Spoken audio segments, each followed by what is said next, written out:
Hello बच्चों, आइए प्रश्न को पढ़ते हैं। निम्नलिखित समाकलनों को हल कीजिए। समाकलन है हमारे पास x की घात 2 गुणे साइन x की घात 3 dx। सबसे पहले हमें इस प्रश्न की मुख्य अवधारणा को समझना होगा। यदि हमसे यह पूछा जाए कि समाकलन बताओ fx f dash x dx का, तो क्या होगा। हम यहाँ क्या करते हैं कि fx को हम यहाँ पर t मान लेते हैं। जब यहाँ पर हम fx को t मानेंगे तो हम x का t के सापेक्ष अवकलन कर देंगे, तो हमें क्या मिलेगा, हमें मिलेगा f डैश x dx बराबर dt। तो यहाँ पर हम क्या करते हैं, f डैश x dx के स्थान पर dt रख देते हैं। तो हमारा समाकलन क्या मिलेगा, हमारा समाकलन कुछ इस प्रकार मिलेगा t dt।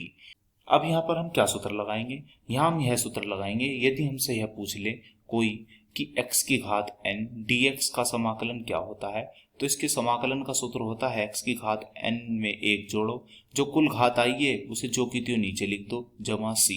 तो यहाँ पर हम यही सूत्र लगाएंगे और अपने प्रश्न को हल करेंगे। तो चलिए प्रश्न को हल करने की ओर।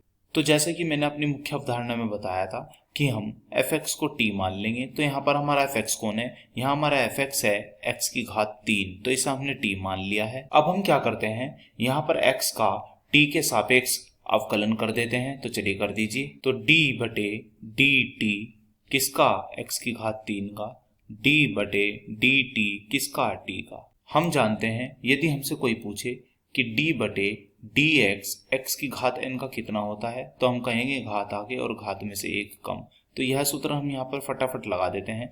तो बताइए आगे क्या मिलेगा। हम देख रहे हैं यहाँ घात है हमारी 3, तो घात आगे और घात में से 1 कम, यानी कि 3 आगे और 3 में से 1 कम, यानी कि 2। क्या बचेगा आगे, dx बटे dt। और अब हमारा बराबर में क्या है, हमारा बराबर में है t की घात 1। यहाँ भी कर लेते हैं घात आगे और घात में से 1 कम। हम देख रहे हैं जब 1 में से 1 जाएगी तो घात आएगी हमारी 0। किसी की घात 0 का मान होता है 1। तो यहाँ से हम x की घात 2 dx का मान निकाल लेते हैं, तो यह मान आएगा हमारा dt बटे 3। तो जहाँ कहीं भी x की घात 2 dx होगा हम वहाँ रख देंगे dt बटे 3। तो चलिए रख दीजिए। तो हम देख रहे हैं x की घात 2 ये रहा और dx हमारा ये रहा, तो इसके स्थान पर हम रख देते हैं dt बटे 3। तो हमारा समाकलन क्या मिलेगा, तो हमारा समाकलन I बराबर यह होगा dt बटे 3 को हम नीचे कर लेते हैं जो बटे में है, और यहाँ क्या आएगा, यहाँ आएगा साइन t। अब हमें ज्ञात होना चाहिए कि साइन x के समाकलन का सूत्र क्या होता है। तो इसके समाकलन का सूत्र होता है माइनस में cos x और जमा c।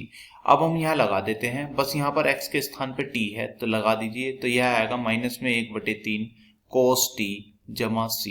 अब हम t के स्थान पर वह मान रख देते हैं जो हमने माना था। तो हमने क्या माना था, हमने माना था x की घात 3 जमा c। तो यही हमारे इस प्रश्न का उत्तर हुआ। आशा करता हूँ यह प्रश्न आपको समझ में आया होगा। धन्यवाद।